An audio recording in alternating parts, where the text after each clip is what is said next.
The fluorescent lights of the Manhattan family court were unforgiving, pooling across the polished floor and exposing every tremble in Harper Caldwell's hands. She stood alone, 5 months pregnant, exhausted, and barely holding herself upright, while her soon-to-be ex-husband leaned back in his chair with the smug ease of a man who believed he had already won. Bradley Kane, CFO of a Fortune 500 firm and collector of tailored suits, tapped a Mont Blanc pen on the table as if keeping time to her humiliation. His attorney, a man so polished he practically gleamed, smirked openly. And beside them, seated in the first row as if attending a Broadway performance, was Sienna Vale, Bradley's 25-year-old assistant and current mistress. Her Dior sunglasses perched on her head, even though they were indoors, her lips twisted in amusement. Harper swallowed hard. She didn't have an attorney. Not because she didn't want one, she simply couldn't afford one. Her part-time teaching salary had been frozen the moment Bradley cut her off. Even the Uber ride here strained what little she had left. The judge cleared his throat. "Mrs. Caldwell, are you representing yourself today?" Before Harper could speak, Bradley chuckled. Not laughed. Chuckled, like the judge had just told a joke. "Your Honor," he said loudly, "my wife doesn't have a lawyer because she can't keep her life together. I've covered everything for years. She's not exactly capable of handling things on her own." The courtroom rippled with low whispers. Harper felt the heat crawl up her neck. Her vision blurred, but she refused to cry, not in front of him. The judge raised an eyebrow. "Mr. Kane, you do not speak for her." Bradley shrugged, as if the judge's reprimand was a minor inconvenience. Sienna leaned forward, whispering loudly enough for Harper to hear. She showed up with an old iPhone and a folder she printed at Staples. What did he expect? A real fight. Harper's fingers dug into her file. She had documents, medical bills, emails, bank statements. But next to Bradley's high-powered legal machine, she looked like a child bringing crayons to a gunfight. The judge exhaled. "Mrs. Caldwell, we cannot proceed without ensuring you understand your rights. Do you need additional time to secure counsel?" Bradley sighed theatrically. "Your Honor, must we drag this out? She's wasting everyone's time." Something cracked inside Harper. Not loudly, more like a small splinter. Quiet but final. She stood straighter. "Your Honor, I just need a few days." Bradley scoffed. "For what? A miracle?" A few people laughed. Harper's throat tightened, her pulse pounding in her ears. For a moment, she considered running out of the room entirely. But then, the heavy courtroom doors opened with a resonant boom. Every head turned. Heels clicked sharply across the marble. A woman stepped inside, elegant, composed, dressed in a tailored charcoal suit that looked straight off Fifth Avenue. Her presence shifted the air itself, like power entering a room. She removed her sunglasses, and Bradley's smirk vanished. The woman's voice was calm, but carried like a blade. "I'm here for my daughter." Harper froze, because she had never seen this woman before in her life. Harper Caldwell had always lived a quiet life. Too quiet, according to Bradley. She grew up in modest apartments across Queens, raised by a father who worked double shifts as a subway mechanic and never spoke about Harper's mother. "She left," he'd say gruffly, shutting down the conversation every single time. Harper stopped asking at age 7, accepting the empty space in her life as something permanent. Her childhood wasn't glamorous, but it was honest. She learned early how to stretch a dollar, how to stay invisible when needed, and how to survive disappointment without letting it poison her heart. Harper wasn't weak. She was simply gentle. And in a city like New York, gentleness often looked like vulnerability. By the time she reached her 20s, Harper had built a simple, steady life as a literature teacher at a Brooklyn middle school. She made just enough to pay rent on her tiny one-bedroom and buy secondhand books from the Strand. She found comfort in her routines, in her students, and in stories where ordinary people found the courage to rise. Bradley was the disruption she never saw coming. She met him at a charity mixer she attended only because her school needed representatives. He arrived in a crisp suit, Rolex catching the light, confidence radiating off him like heat. And for reasons Harper still didn't understand, he noticed her, really noticed her. His attention felt like sunlight, warm and overwhelming. He opened doors she'd never been invited to before. Dinners at the River Cafe, weekends in the Hamptons, rides in the back of sleek black cars with tinted windows. He gave her the life she never asked for but thought she should be grateful for. And Harper, she loved him enough to shrink herself, to excuse the cutting remarks, the tightened leash on her finances, the way he always reminded her who paid the bills. When she became pregnant, she prayed it would soften him, bring them closer. Instead, Bradley grew colder, like her pregnancy was an inconvenience rather than a miracle. Now, standing in court with her heart racing and her dignity hanging by a thread, Harper could finally see it. She had been living in a world where kindness was mistaken for weakness. And yet, as she stared at the mysterious woman claiming to be her mother, elegant, poised, and radiating power, Harper felt something she hadn't felt in years. A spark. Maybe tiny, maybe fragile, but real. And that spark was about to explode her entire life wide open. Luxury had always been Bradley Kane's native language. For Harper, it had been a dialect she learned too late, and never fluently enough to survive in. When they were married, she lived in Bradley's penthouse on the Upper East Side. Every inch of it was curated. Marble counters imported from Italy, a floor-to-ceiling window wall overlooking the Manhattan skyline, a climate-controlled wine collection she wasn't allowed to touch, and a walk-in closet filled with suits pressed so sharply they could slice through air. Even the scent of the place, some expensive blend of cedar and amber, felt like it belonged to someone else's life. Bradley thrived in that environment. He held court at charity galas beneath crystal chandeliers, toasted investors with champagne that cost more than Harper's monthly salary, and kept meetings in glass-walled boardrooms overlooking Park Avenue. He arrived everywhere in a black Mercedes S-Class, hands tucked casually in pockets like the world existed to applaud him. Harper, meanwhile, tiptoed through that world like a guest overstaying her welcome. She still wore her modest teacher wardrobe, still carried her scuffed tote bag with papers to grade, still bought drugstore makeup because she couldn't bring herself to use Bradley's Platinum Amex. Whenever she stepped into spaces like the Peninsula Rooftop or Bryant Park Grill with him, she felt the same eyes scanning her, women in designer gowns, men with tailored jawlines, trying to place where, exactly, she fit in the puzzle. The truth was simple. She didn't. Bradley reminded her subtly, then not so subtly, that she was lucky he chose her. That without him, she'd still be grading essays in her cramped apartment over a flickering lamp. That she should smile more at events, speak less, and avoid ordering anything above mid-range on the menu, unless he nodded first. When the marriage fell apart, Bradley stayed in the penthouse with his imported art and temperature-controlled everything.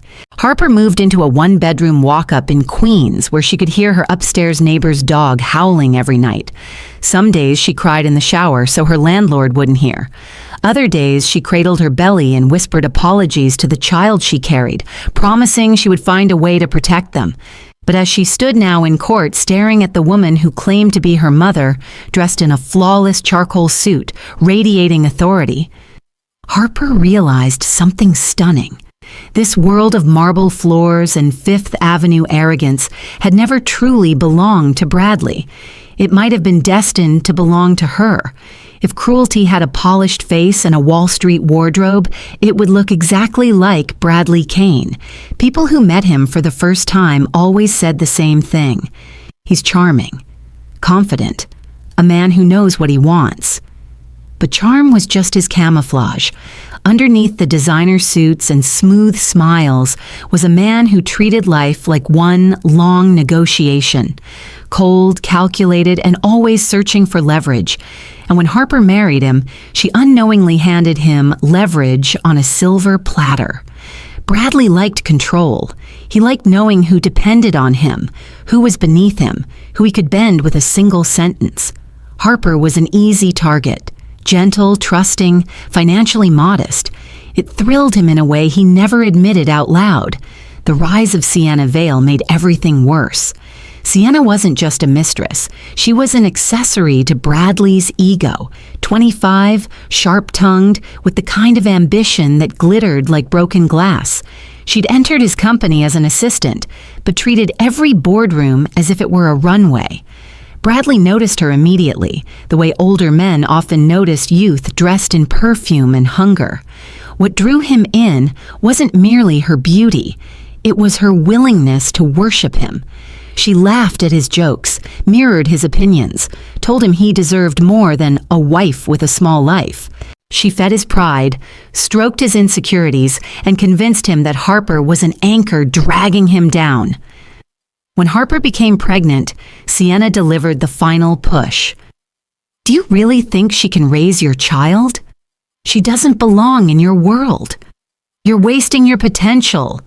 Bradley listened, and once he listened, he acted. He started staying late at the office. He began locking his phone. Money trickled out of their joint accounts. He rewrote their marriage story, turning Harper from a loyal partner into a burden. Behind closed doors, he blamed her for everything, his stress, his failures, even the baby she carried. And Sienna? She weaponized every moment. At the courthouse, she showed up in her tailored blazer, Dior glasses, and a smirk, sharp enough to cut skin. She sat in the front row so Harper could see exactly what Bradley had replaced her with. She whispered loudly. She scoffed. She nudged Bradley every time Harper's voice shook. They believed they were untouchable, two villains dressed like a power couple. But their arrogance had a fatal flaw. They had no idea Harper wasn't as alone as they thought, and they had no idea who had just stepped into that courtroom. The moment the judge called for a recess, Harper felt her knees weaken. The courtroom buzzed with murmurs, some pitying, most judgmental. She clutched her folder to her chest, trying to hold herself together as she stepped into the hallway lined with marble and echoing footsteps. Bradley followed, walking with the cool swagger of someone who believed the universe worked for him. His attorney trailed behind, checking his Rolex and muttering reminders about strategy.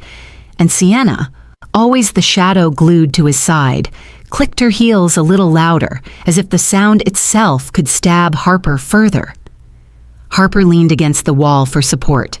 The baby kicked lightly, as if sensing her distress.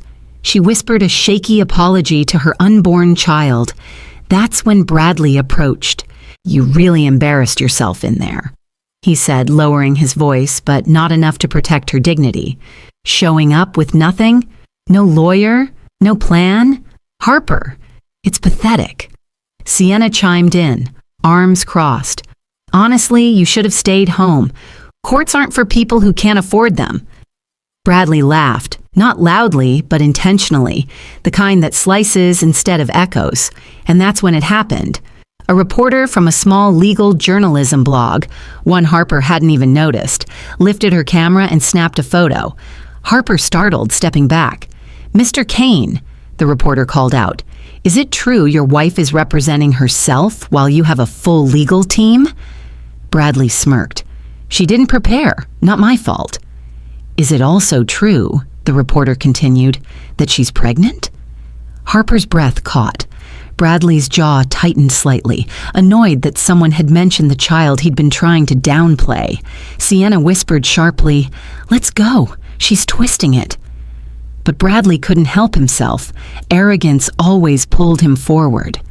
"If she wanted help," he said, shrugging casually, "maybe she should have been useful." The hallway went silent. People turned. Even passers-by paused. A security guard frowned. A woman sitting on a bench gasped under her breath. Someone muttered, "You don't talk to a pregnant woman like that." Bradley sensed the tension and tried to walk away, but the damage was done. The reporter's camera clicked again, and again. Harper felt humiliation burn so hot it was almost dizzying. Her vision blurred, her heart pounded, and she fought the urge to collapse. She'd never felt so small, so cornered, so publicly torn apart. But she didn't know that this humiliating moment, captured in perfect, damning focus, would soon become the first domino in Bradley's downfall. And she didn't know who had just seen everything from the end of the hallway. Someone who was about to change her life. Harper didn't remember how she made it out of the courthouse. One moment, she was standing under those blinding fluorescent lights. The next, she was outside in the bitter Manhattan wind, her thin sweater doing nothing to shield her from the cold or from the shame crushing her chest. She walked mechanically toward the steps, breathing in shallow gasps. Her hands trembled so violently she dropped her folder, papers scattering across the stone like fallen leaves. Bank statements, medical bills, ultrasound photos she'd brought as proof that Bradley had abandoned her during appointments. A gust of wind caught the ultrasound and carried it toward the street. Harper hurried forward, knees buckling, tears blurring her vision as she grabbed it just before a passerby stepped on it. Her baby, her only anchor, her last piece of hope.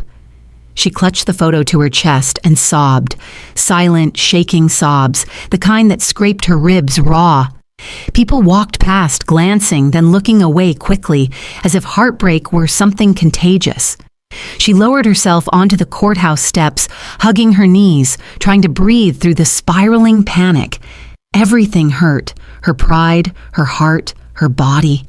A sharp cramp twisted across her abdomen and she froze, fear spiking like electricity. "Not now. Please, not now," she whispered, pressing her palm gently against her stomach. The baby kicked weakly in response. A reminder. A plea. Her phone buzzed in her pocket. She almost didn't look, but habit made her swipe the screen. Bradley. "Try not to embarrass yourself next time. Get a lawyer. Or don't. You'll lose anyway." Her chest tightened. Another message. Sienna. "Maybe focus less on crying and more on getting your life together. We'll be in court early tomorrow. Don't be late." Harper squeezed her eyes shut, a fresh wave of nausea rolling through her. Her breath hitched, her vision tunneling. She hadn't eaten since morning. She didn't have money for a proper lunch. She felt cold, so cold she feared she might faint right there on the concrete. A stranger approached, hesitating. "Ma'am, do you need help? You look—" "I'm fine," Harper whispered, even though nothing about her was fine. For a long moment, she just sat there, the city rushing around her like she didn't exist. Her mind spiraled through every fear, losing her baby, losing her home, losing everything she had left. She wanted to stand, she wanted to be strong, but she couldn't. Not yet. And as she finally forced herself to gather her scattered papers, she didn't realize someone had been watching her from a distance. Someone who had recognized her face. Someone who wasn't supposed to be alive in her world anymore. Someone who was about to shatter everything she thought she knew. The subway ride back to Queens felt endless. Harper sat pressed against the window, her forehead resting on the cool glass as the city blurred past in streaks of gray and exhaustion. Her limbs were heavy, her chest tight from holding in too many tears for too long. When she finally reached her apartment, a cramped walk-up with peeling paint and a draft that never quite stopped, she dropped her keys twice before getting the door open. The hallway light flickered, humming like it was on its last breath. Fitting, she thought. Everything in her life felt like it was breaking down. She bent to pick up the stack of mail left at her door, mostly bills, a few grocery coupons, a medical notice, but then something unusual. A thick, cream-colored envelope, heavy, elegant, embossed, her name written in a handwriting she didn't recognize. Harper Lynn Caldwell, private and confidential. Her pulse skipped. She sat on the edge of her sagging couch and hesitated before sliding her finger beneath the flap. Inside was a single card, thick paper, no return address. The message was only one sentence. "Harper, I need to see you. Evelyn Hartman." The name meant nothing, and yet, the moment she read it, her heartbeat changed tempo. A second piece of paper slipped out, an address, Ritz-Carlton, Central Park. Harper blinked, hard. No, this had to be a mistake. No one she knew lived in a 5-star hotel. No one she knew rode on stationery that probably cost more than her groceries for the month. She set the letter down, trying to steady her breathing, but her mind raced through every impossible possibility. A scam? A cruel prank from Bradley's circle? Someone who saw her humiliation online already? Her phone buzzed again. Another message from Bradley's lawyer reminding her about tomorrow's hearing. Her stomach twisted. Her life was falling apart in every direction, and now mysterious letters were appearing at her door. But then her eyes drifted back to the envelope. The weight of it, the elegance, the unmistakable quality. No scam looked like that. And deep inside, beneath all the fear and exhaustion, something stirred. A strange familiarity she couldn't explain. A feeling she hadn't felt since childhood, faint but unmistakable. A pull, a whisper, a name she hadn't spoken out loud in 24 years. Mom. Her hand trembled as she exhaled. Tomorrow she would go. Not because she wasn't afraid, but because this could be the first door that hadn't slammed in her face. And she had no idea that opening it would rewrite everything she knew about her past and her future. The Ritz-Carlton lobby looked like a world carved from gold. Harper hesitated at the entrance, clutching her tote bag like a shield as businessmen in tailored suits and women in elegant coats floated past her. She felt painfully out of place in her thrift store cardigan and worn-out flats. Even the air smelled expensive, fresh flowers and polished marble. She almost turned around twice. But something, maybe instinct, maybe desperation, kept her feet moving toward the hostess stand. I'm here to see Evelyn Hartman, she said, the name strange on her tongue. The hostess straightened immediately. Of course, she's expecting you. Expecting her? Harper followed a uniformed attendant up a private elevator to the 34th floor. The hallway was silent, carpets plush enough to swallow footsteps. The attendant stopped at a suite door and knocked once. It opened almost instantly. A woman stood there, tall, poised, dressed in a charcoal suit that looked custom-made. Silver framed her dark hair, and her eyes, sharp, intelligent, searching, locked on to Harper like she'd been waiting her entire life. Harper, she breathed. My God, it really is you. Harper froze. I'm sorry. Do I know you? Something shattered in the woman's expression.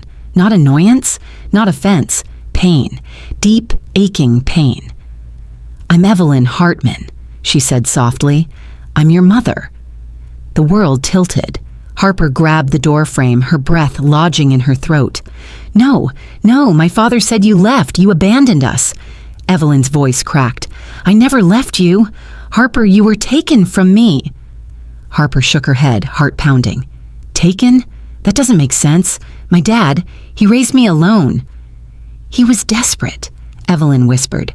His family manipulated the courts, painted me as unstable so they could win custody. I fought for you. For years, but they disappeared with you before the final ruling. I searched every state, hired investigators, filed appeals, but by the time I found a trail, they'd moved again. Harper's throat tightened. Why didn't you find me sooner?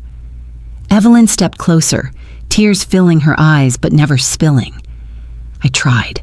God, I tried. But they hid you well. And when you turned 18, all access records disappeared. I didn't know where you were until... She exhaled shakily. Until I saw your photo yesterday, in that courthouse hallway, crying, pregnant, alone. Harper's knees weakened. You saw that? Evelyn reached out, her voice breaking. And I swore I would never lose you again. Not to the world, and not to that man who mocked you. Harper's breath trembled, her walls beginning to crack. For the first time in years, she felt something she hadn't let herself believe in. Safety. And she had no idea how powerful this woman truly was, nor how far she would go to protect her. The next morning, Harper stepped into a world she didn't know she belonged to. Evelyn's driver picked her up in a black Mercedes S-Class, the leather scent clean and calming. but Harper kept her hands clasped tightly in her lap, unsure how to exist among so much polished perfection. She wasn't used to doors being opened for her. She wasn't used to being protected. The car pulled up to a sleek glass tower on Park Avenue, Hartman and Wells, the gold letters gleaming like a verdict. Harper stared up, throat tight. "This is yours?" Evelyn nodded. "I founded it at 27, built it case by case. We're one of the most powerful law firms in the country now." Harper blinked. Her mother wasn't just wealthy. She wasn't just successful. She was a titan. Inside, the lobby was all marble and quiet authority.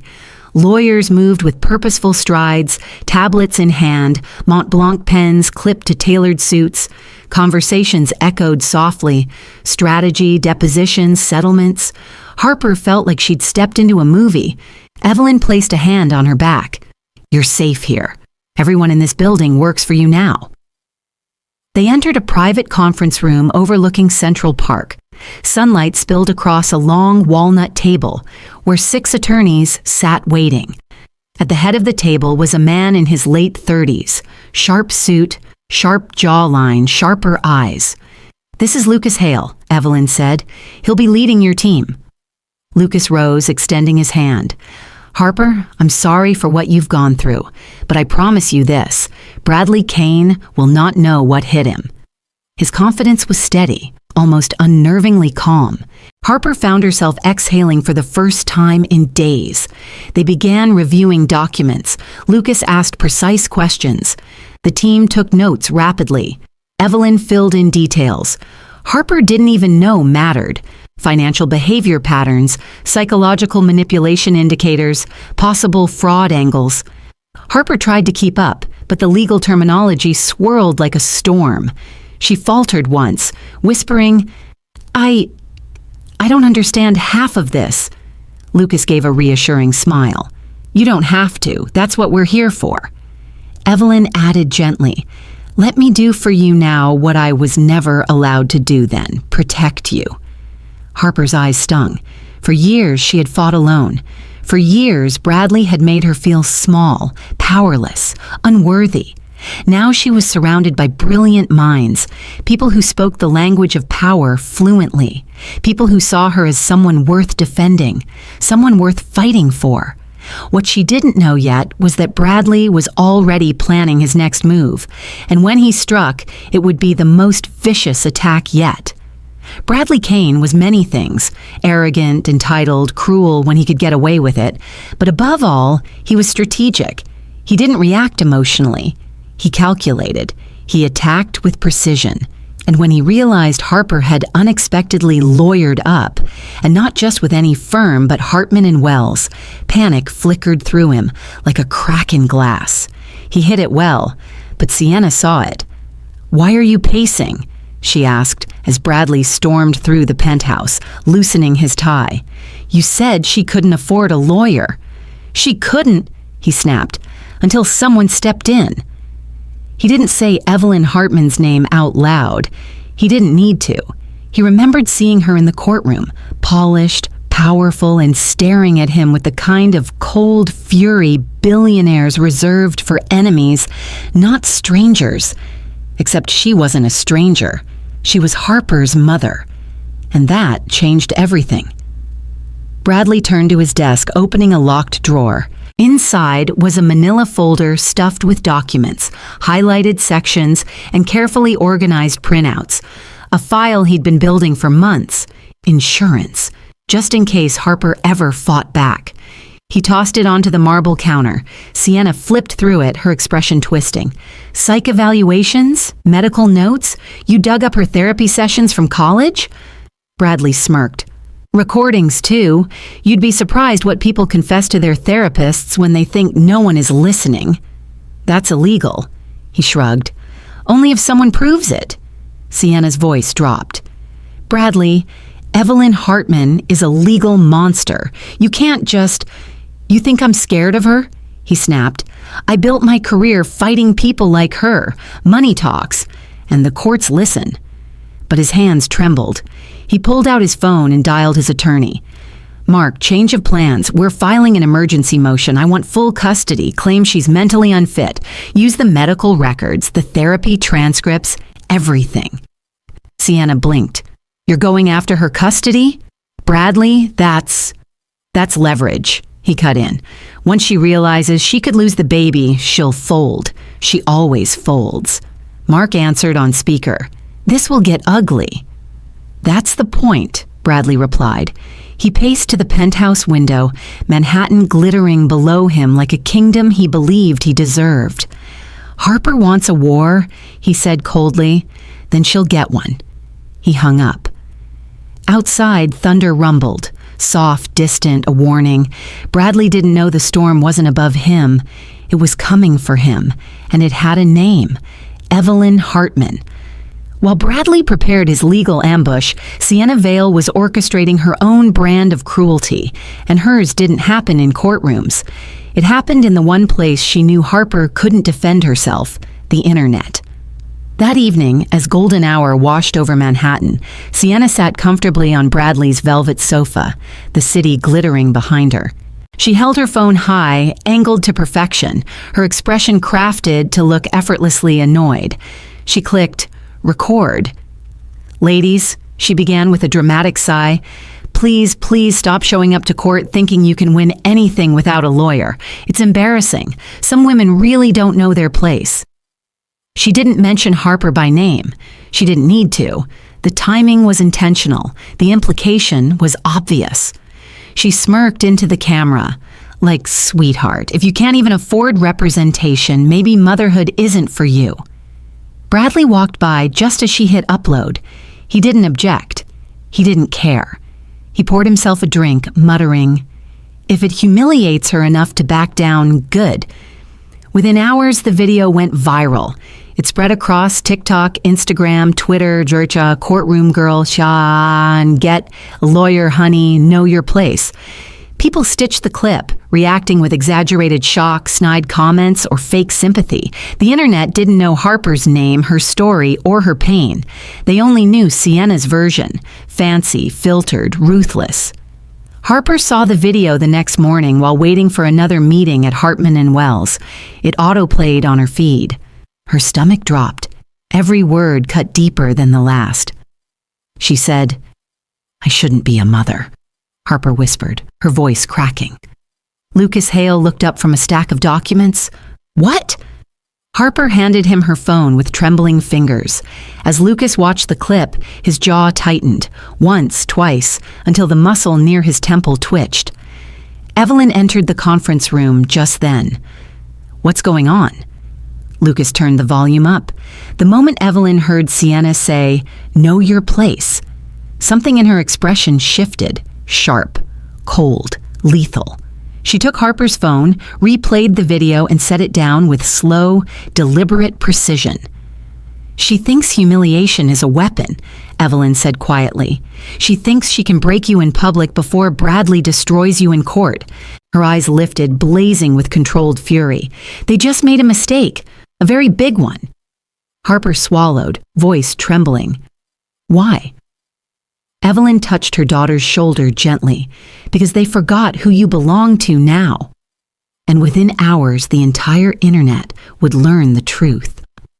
The morning after Sienna's viral attack, Harper sat in a quiet corner office at Hartman and Wells, waiting for her next evaluation. Lucas had insisted on bringing in a neutral psychological assessor, someone the court trusted implicitly, to counter Bradley's fabricated mental instability claims. Harper wrung her hands, nervous. Every part of her felt exposed. A soft knock sounded. Miss Caldwell? A calm voice asked. She looked up. A man stepped inside, mid-30s, tall, composed, with warm, steady eyes behind simple glasses. He wore a navy sweater over a crisp shirt, sleeves rolled up like he'd chosen practicality over intimidation. He carried a leather-bound notebook instead of a briefcase. I'm Dr. Adrian Wolfe, he said gently, court-appointed psychologist. Harper blinked. She had expected someone cold, clinical, maybe judgmental, someone ready to dissect her broken pieces. Adrian was none of those things. He sat across from her, Not beside his desk, but in a chair directly facing hers, equal, grounded, present. "I know this is overwhelming," he said softly, "so we're going to take it slow, okay?" Harper nodded, throat tight. He began with simple questions, nothing intrusive. Her childhood, her job, her pregnancy, how she'd been coping. Harper answered honestly, even when her voice cracked. Adrian listened without flinching, without scribbling notes frantically, without judging. When she spoke about Bradley, she expected pity. Instead, she saw something else in Adrian's eyes. Anger. Quiet, controlled, but anger. "How long has he been speaking to you that way?" Adrian asked. Harper lowered her gaze. "Years. And you believed him?" "Sometimes," she whispered. "When you're told you're worthless long enough, it becomes easier to accept than fight." Adrian exhaled deeply, leaning forward, elbows on his knees. "Harper, you are not worthless. And what he did, emotionally, psychologically, is abuse. You survived it. That makes you stronger than he will ever be." The words hit something inside her, softening a place she didn't know was still capable of feeling. She brushed away a tear quickly. "I'm sorry. I cry too easily." "No," Adrian said. "You cry honestly. That's not weakness." For the first time in months, Harper felt seen, not as a failure, not as a burden, not as a woman who couldn't keep up, but as a human being. Their session ended, but Adrian lingered a moment near the door. "For what it's worth," he said, "I've worked with dozens of cases like yours. You're one of the strongest I've met." Harper's breath caught. "And Harper," he added, voice steady, "I'll testify for you." She stared at him, stunned. Someone, finally, was choosing her. And she didn't know it yet. But Adrian Wolfe would become far more important than a witness. The morning of the official hearing arrived with a cold silver sky stretching over Manhattan. The courthouse steps buzzed with reporters and onlookers. Word had spread quickly after Sienna's viral video. Photographers clustered near the entrance like vultures sensing fresh drama. Bradley arrived first. He stepped out of a black Mercedes S-Class, adjusting his tailored coat as flashes exploded around him. His attorney followed, carrying a leather briefcase that looked more expensive than most people's rent. Sienna trailed behind, dressed in a fitted cream coat and oversized sunglasses, smiling like a celebrity arriving at a movie premiere. "Bradley, over here." "Is it true your wife is mentally unstable? Are you seeking sole custody?" Cameras clicked. Bradley smirked, pleased with the attention. He looked like a man convinced the world still belonged to him. But then the tone shifted. A second car pulled up. Not just any car, but a chauffeured black Cadillac with government plates. The crowd hushed. Harper stepped out. She wore a navy maternity dress that fit her softly, paired with a long wool coat Evelyn had insisted she take. Her hair was pinned neatly, her face calm but pale. No makeup tricks, no theatrics, just quiet dignity. And right beside her, Evelyn Hartman. The powerful CEO exited the car like she was stepping into a boardroom she owned. Her heels clicked sharply against the pavement. Her expression was unreadable. Her aura said everything. "This is my daughter. Touch her, and you answer to me." Reporters erupted. "Ms. Hartman, is the Hartman and Wells firm representing your daughter? Is this case now a corporate-level litigation? Bradley, did you know your wife was Evelyn Hartman's child?" Bradley's confident smirk faltered. Just a flicker, but Harper saw it. Lucas Hale approached, documents in hand. "Morning," he said coolly. "Ready to proceed?" Bradley straightened, jaw tight. "This doesn't change anything." Lucas smiled faintly. "It changes everything." Inside the courtroom, tension thickened like fog. The judge took one look at the legal teams and raised an eyebrow. "Counsel, this appears to have escalated." Bradley's lawyer stood tall. "Your Honor, we intend to prove Mrs. Caldwell is unfit for custody." Lucas cut in smoothly. And we will be proving Mr. Kane engaged in financial manipulation, emotional abuse, and intentional concealment of Harper's biological parentage. A murmur swept across the room. Evelyn didn't look at Bradley. She glared straight through him, like he wasn't even worth blinking at. Harper's pulse quickened, but for the first time, it wasn't fear, it was strength. The judge nodded slowly. Very well, let's begin. And the battle that would decide everything, including who Harper would become, finally started. Lucas Hale had a reputation in Manhattan's legal world: calm, precise, unshakable. But in this moment, standing before the court, a stack of documents in hand, he looked like a storm preparing to split the sky open.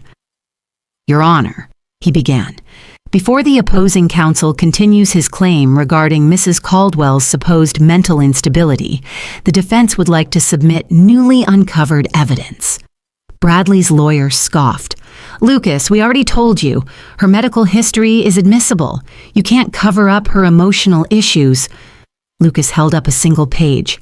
This, he said quietly, is an email. The courtroom screens lit up as he tapped a remote. A message appeared in enlarged text from Bradley Kane to Sienna Vale, subject: plan. The room fell silent. Bradley stiffened. Lucas read aloud, every word slicing cleanly through the tension. We need to make her look unstable.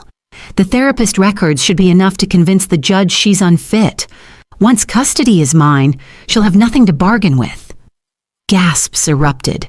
The judge's eyebrows shot upward. Bradley's attorney paled. That email is taken out of context, Bradley blurted. This is an invasion of privacy. Actually, Lucas cut in, it was voluntarily provided by a cooperating witness. He slowly turned toward the gallery, and every head followed. Sienna Vale sat rigid, her hands clasped tightly in her lap, mascara smudged. She had tried to dress confidently that morning, cream blazer, hair pinned flawlessly, but now her face looked fragile, nervous, broken. Lucas's voice lowered like a blade.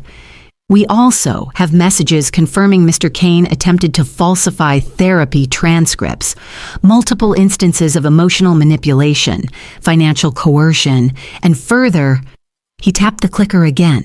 A new document appeared. A legal file. Old, yellowed. Harper's heart stopped. Lucas looked directly at Bradley. Proof that Mr. Kane was aware of Mrs. Caldwell's true biological parentage for over 2 years and intentionally concealed it from her. The courtroom burst into murmurs so loud the judge had to strike the gavel. Evelyn Hartman sat straighter, expression ice cold. Harper felt the floor tilt beneath her. Bradley exploded. This is ridiculous. I didn't hide anything. You lied to your wife about her own mother, Lucas said, stepping closer, voice steady as iron. You stole her medical documents. You weaponized her past. And then you used that misinformation to claim she was unfit to raise her child. He set the final folder on the table with quiet finality.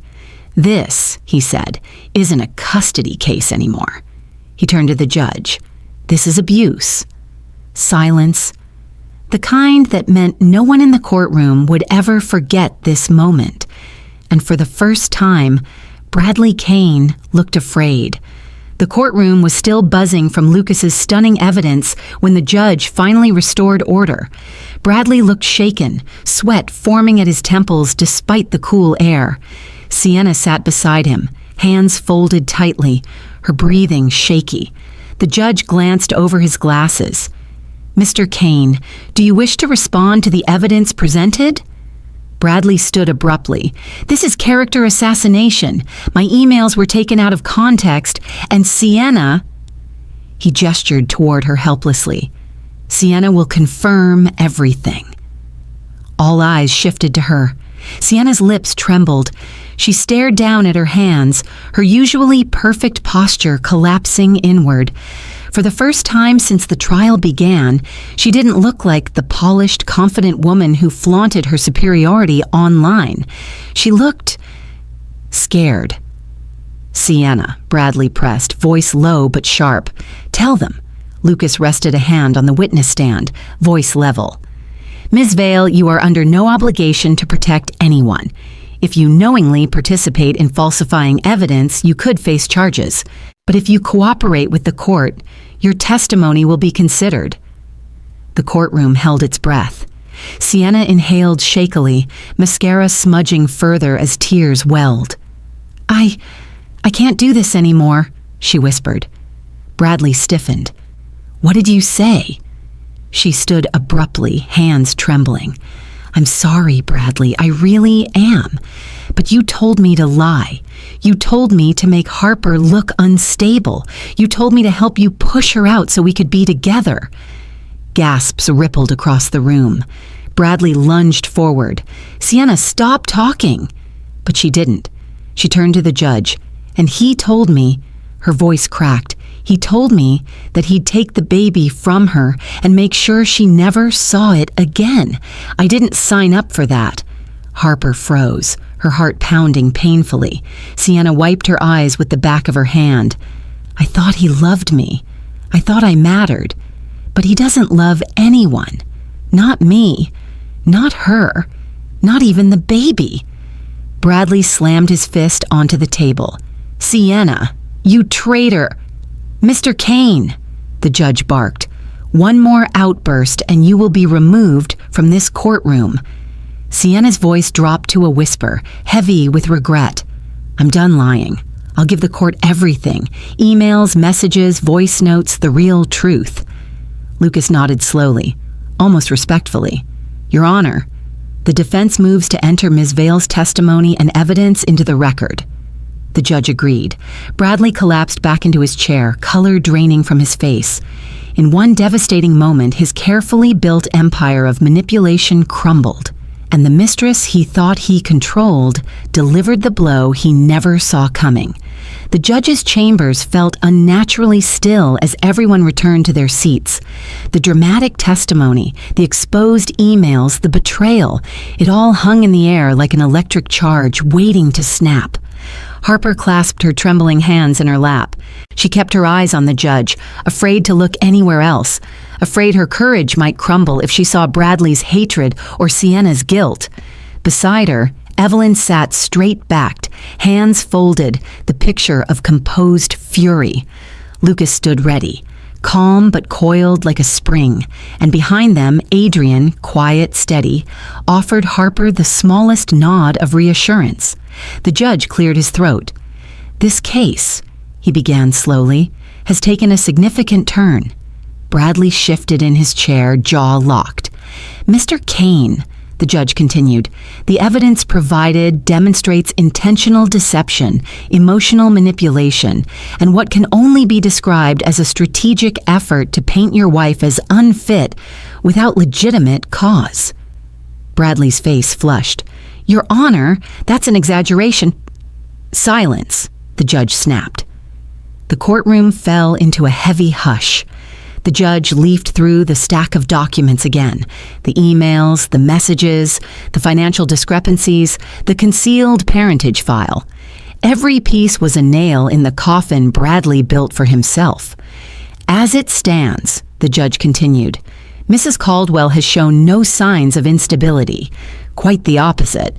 She has behaved with restraint and composure despite extreme provocation. Harper felt her heartbeat pick up. Her fingers dug into her coat sleeve. And with Dr. Adrian Wolf's testimony, the judge added, it is clear that Mrs. Caldwell is fully capable of providing a safe, nurturing home for her child. Bradley stood, fists clenched. You can't do this. I'm the father. I have rights. Rights you forfeited, the judge said coldly, when you attempted to weaponize her mental health and manipulate the custody process. A murmur rippled across the courtroom. The judge lifted the final page. Therefore, effective immediately, full legal and physical custody of the unborn child is granted to Harper Lynn Caldwell. Harper gasped, a hand flying to her mouth. Tears filled her eyes instantly, raw, overflowing, uncontrollable. Evelyn grasped her hand tightly. The judge wasn't finished. "As for you, Mr. Kane," he added, voice hardening, "the court is ordering an independent financial investigation into your conduct. If evidence of fraud or coercion is found, you will face criminal charges." Bradley's knees buckled. He collapsed into his chair, stunned. Sienna looked away, ashamed, and Harper, shaking, crying, breathless, finally exhaled a truth she had buried for years. She was free, and Bradley Kane, for the first time in his life, had lost. For a man who built his entire identity on control, losing it felt like drowning. Bradley walked out of the courthouse in a daze, flashes erupting around him like exploding stars. Reporters shouted questions in rapid fire. "Mr. Kane, is it true you falsified evidence? Are you facing criminal charges? Did your mistress betray you on the stand?" Each question was a slap, each headline forming in real time, a new nail in the coffin of his career. Sienna didn't follow him. She slipped out a side exit, coat wrapped tightly around her trembling frame. For once, she wasn't interested in being seen. Bradley managed to reach his penthouse, slamming the door behind him. The silence inside was suffocating. He paced through the living room, past the city skyline, past the expensive art, past the life he thought was invincible. His phone buzzed nonstop. "CEO, we need to discuss your conduct. Emergency board meeting at 4. Compliance debt. We received a court order regarding an investigation. You are required to submit records immediately." PR director, step away from public-facing duties. Effective now. He sank into a leather chair, hands gripping his hair. This wasn't happening. It couldn't be. He had spent years cultivating power, grooming his image, building his status brick by brick. Harper was supposed to be the one who crumbled, not him. And yet, the fall he expected for her was happening to him in real time. He turned on the TV out of habit, but nearly retched when the first headline filled the screen. "CFO Bradley Kane under investigation for fraud, emotional abuse, and custody manipulation." Another channel. "Mistress testifies against executive in shocking courtroom twist." Another. "Hartman and Wells delivers crushing blow in custody battle." His hands shook. He hurled a crystal glass across the room. It shattered against the marble floor, whiskey spraying like golden shrapnel. "How?" he whispered hoarsely. "How did this happen?" But deep down he knew. He'd built his kingdom on cruelty, and cruelty always demands payment eventually. By evening, the board voted to suspend him. By midnight, investors demanded his resignation. By morning, his accounts were frozen pending investigation.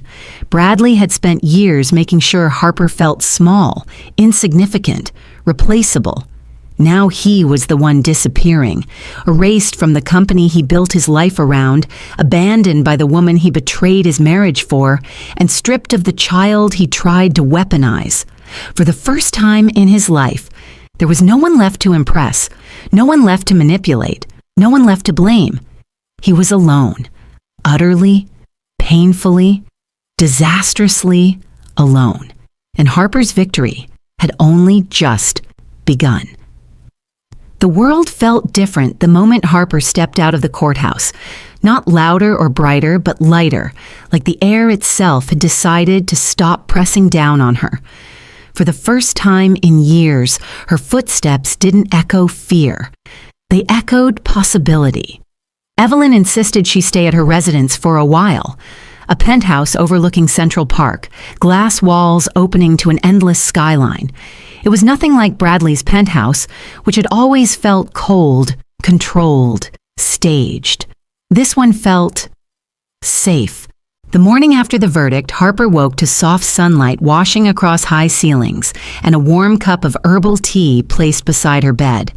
A handwritten note sat next to it. "Rest. You're not carrying this alone anymore. Mom." The word "moms" made her chest tighten. Not in pain, but in healing she didn't have words for yet. Later that afternoon, Harper settled into Evelyn's office, an elegant study lined with law books and framed awards. She felt small sitting there, not because she was intimidated, but because she finally understood how much she had been missing her entire life. Evelyn entered, handing her a slim folder. "It's an offer," she said gently, "not an obligation." Inside was an employment contract, a role at the Hartman Foundation, a nonprofit focused on educational programs for underprivileged kids, a job that aligned with Harper's teaching background, but with resources she had never dreamed of. Harper blinked, stunned. "You want me to work with the foundation?" Evelyn cupped her daughter's cheek, tears softening her steady eyes. "I want you to have a life with purpose, not survival." Harper exhaled shakily. "I don't know if I'm ready." "Then take your time," Evelyn said. "You deserve that." For the next week, Harper immersed herself in quiet healing. She took long walks around Central Park, feeling the rhythm of the city without the fear that usually accompanied it. She spent hours journaling, guided by one of Adrian's recommendations, Women Who Run with the Wolves, a book that reminded her she wasn't broken, just wounded, and like every wound, she was finally beginning to close. Adrian visited often, always gentle, always respectful. Sometimes they talked. Sometimes they sat in silence. Sometimes he simply checked on her, bringing Starbucks hot chocolate because you deserve something warm. Every moment felt like stitching back pieces of her she didn't know were still recoverable. Harper wasn't healed yet, but she was no longer losing herself. For the first time in her adult life, she felt like she was building something. Not for Bradley, not out of fear, but for her.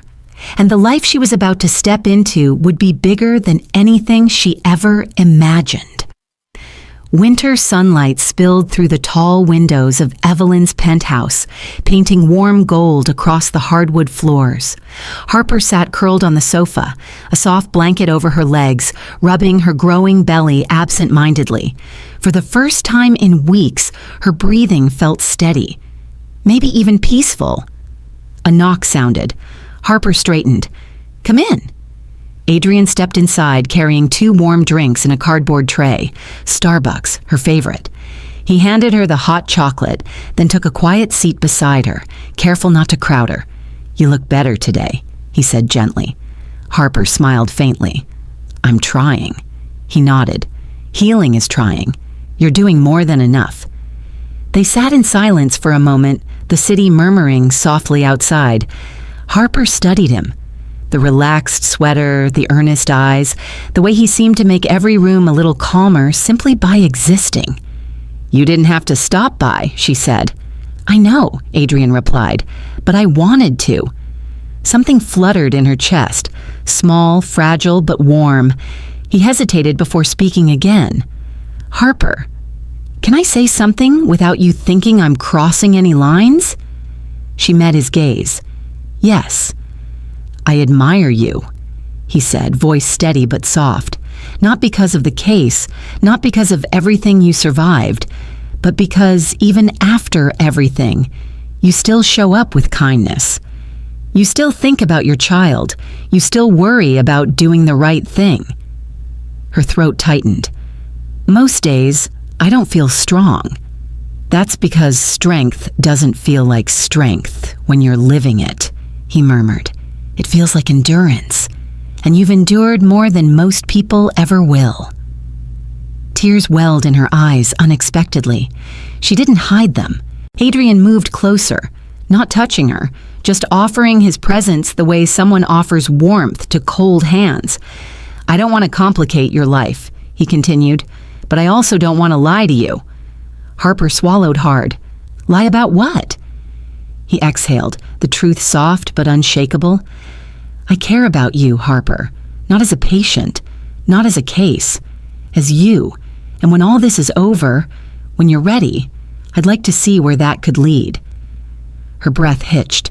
No manipulation, no pressure, no expectations, just honesty.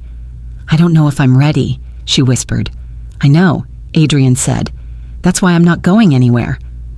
Harper's eyes closed, tears slipping down her cheek, relief, gratitude, healing all tangled together.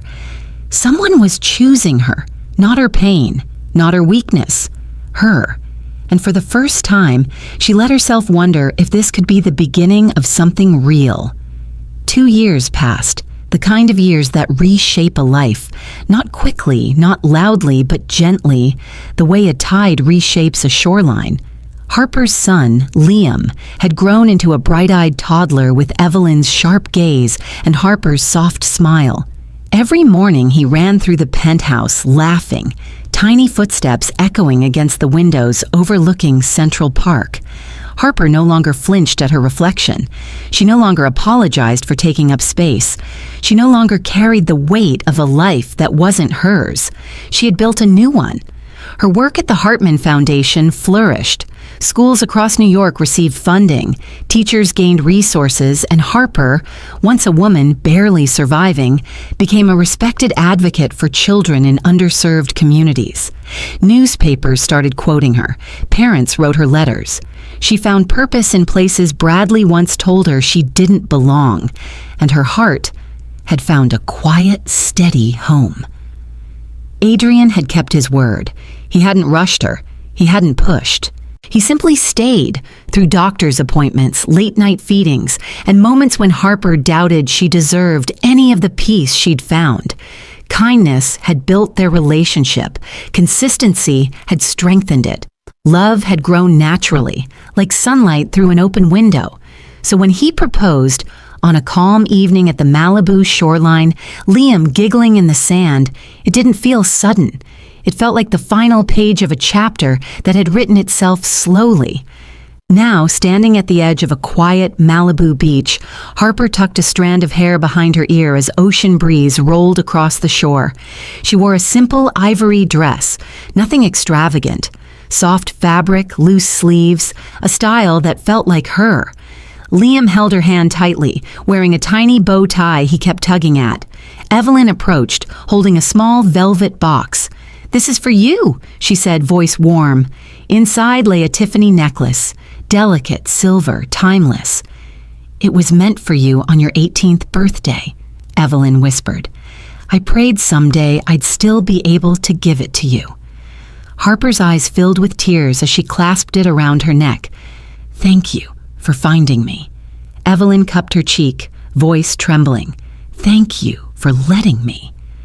When Harper walked toward Adrian, barefoot in the warm sand, the world felt impossibly right.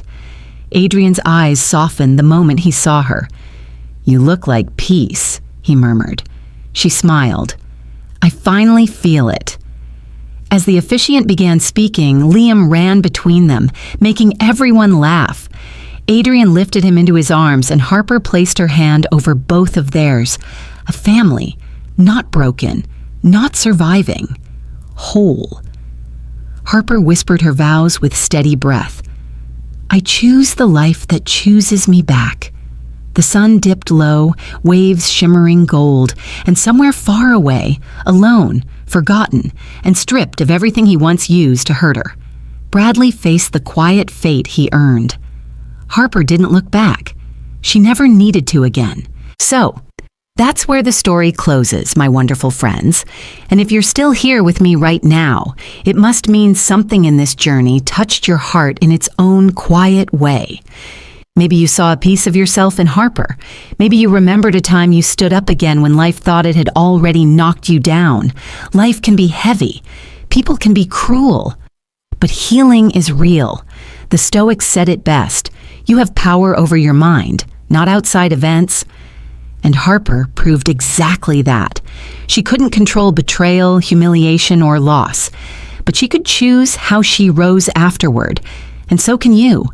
Another Stoic line I love, what stands in the way becomes the way. Sometimes the very pain meant to break you becomes the door to a new life.